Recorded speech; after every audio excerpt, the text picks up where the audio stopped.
Futurama comic issue 16. After Farnsworth gets startled by an alien, the alien apologizes, and Farnsworth says he's afraid of everything because he's old. He can make himself able to shoot lasers so he'd be able to handle himself, so that's no excuse. He asks if this is the parent-teacher conference room, and instead he went to the parent-creature conference room. That's amusing. Cubert's teacher wants to tell him about his latest report card. So finally, Cubert's being used as a plot point, instead of a forgettable background character. Waiting this long to take advantage of him makes me appreciate the idea more.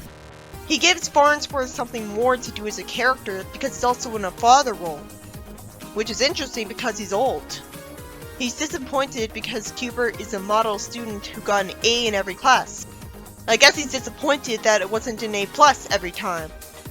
It's also unique that an alien immaturely traps the teacher in him for giving a student a bad grade in art of all things. And somehow the teacher can still talk and breathe in him. Farnsworth took Cubert's intellectual temperature with a magical IQ thermometer. And he thinks Cubert isn't smart enough anymore. Farnsworth plans on sending him to boarding school, and assumes that the stupidity of his employees has been rubbing off on him, so he doesn't want him with them. But that won't stop him from sending the crew to look at boarding schools with him. One of them's almost entirely underwater, when no one would want that. Because we gotta take advantage of it being the future somehow. The school doesn't have grades, and somehow gets away with rewarding good work with oxygen to keep the kids motivated. It'd be illegal to run a school that way, alien planet or not. Why does Fry agree to get rid of the rust-off Bender if he hates doing that? Then there's a school where the instructor sends his lessons directly into the minds of the students. So what he thinks, they think. And that keeps the students from talking. It's creepy, but seems effective. And a joke is made out of it because Bender hits the instructor and everyone feels it. I have to assume Cubert refused to go to the school himself, and that's why they didn't just pick it. Because it seems like the least problematic one. There wouldn't be any bullying at this school. There's a magic school where the students get threatened by monsters that were inexplicably being held near the school, when there's no reason wizards wouldn't have destroyed them instead of capturing them, now that I think about it. Can wizards in Harry Potter open portals? Couldn't they just open portals where the monsters are and get rid of all of them? So that whole part of the Harry Potter book was stupid. Why is Cubert even being considered by a magic school? He says this stuff is impossible because there's no scientific basis for magic, completely ignoring the time that Fry and Farnsworth switched bodies from a magic necklace. What did he think that was? And if aliens exist in his universe and he knows that, he'd just think of trolls and dragons as more aliens, not think of them as impossible. Somehow, the school is based on belief and can't exist if the students lose faith in it. And everything disappears because of him saying it's impossible, even though all of the students would believe in it. Not listen to one new guy's opinion. Well, that was obnoxious. Cubert should have just been written to call these idiots out on having monsters near the students. That's insanely reckless. And why didn't the students just point or say a spell to get rid of the dragon or troll? Teleport it to another universe. I guess the spells take too long to say. And for some reason they have to say spells. Then one of the schools has a huge line of students because it accepts anyone, so it has 1 million students. Cubert tricks the crew into signing admittance forms without reading them. So they end up having to attend the school for as long as he does. Except they're adults. They should be able to leave whenever they want. They're expected to get a note from their parents or their employer. Which should be easy because why would Farnsworth want them here instead of working for him? Good thing it was explained that they accept anybody regardless of age, so foreshadows this and tries to explain it. Leela complains that because her parents are mutants, they don't have phones. And I guess there's not any cell phone reception in the sewers, so it's not like she could just give them cell phones. Too bad Farnsworth can't build a functioning cell phone tower in the sewers. And Bender's only parent is a corporate CEO who doesn't have a home number listed. Let me guess, it won't be easy to call the professor. He doesn't answer and no one else does either. And because they don't want to go to class, they get escorted to detention by a robot. Fry shares his experiences with school from childhood with Leela. He had a stereotypically awful gym teacher who told his students to do 1 push-up for every drop of sweat on Fry, which turned them against Fry and not the teacher. Every student would have sweat. Bender doesn't want to talk about it at first, and then says he has a learning disability in bending school. Why would a robot need to go to school instead of just having the knowledge programmed into him immediately after he was made? It'd just be a matter of copying and pasting. Bender reveals that while he was mocked for it at first, it turned out his operating system disk was in backwards and it only took a few minutes to fix. It's kind of funny that he said, but it was a horrible 5 minutes until it was fixed. It tries to make up for what Fry and Leela said with some levity. Well, levity because he took it too seriously that it was only 5 minutes. They promise each other they'll stick together. Maybe they won't. After all, Bender's a delinquent. Maybe he'd rather be with other delinquents. Wait, can't they just misbehave to get thrown out of boarding school? Can't they just keep racking up detentions by not attending class, and then not attending the detentions so they get suspended? Why can't they at least tell the principal that they were tricked into signing admittance papers? Bender cares about not being seen as dumb again by the students around him, so he gives the math teacher the answer to every math question, and they're all right because he's a robot or something. And the teacher says that due to the extreme bell curve used for testing, his perfect score somehow caused the rest of the students to fail, and somehow Bender thinks they'll like him for this, even though they're upset. Plus, the teacher should realize that Bender only answered so well because he's a robot, because he did this right away. So he's not being fair.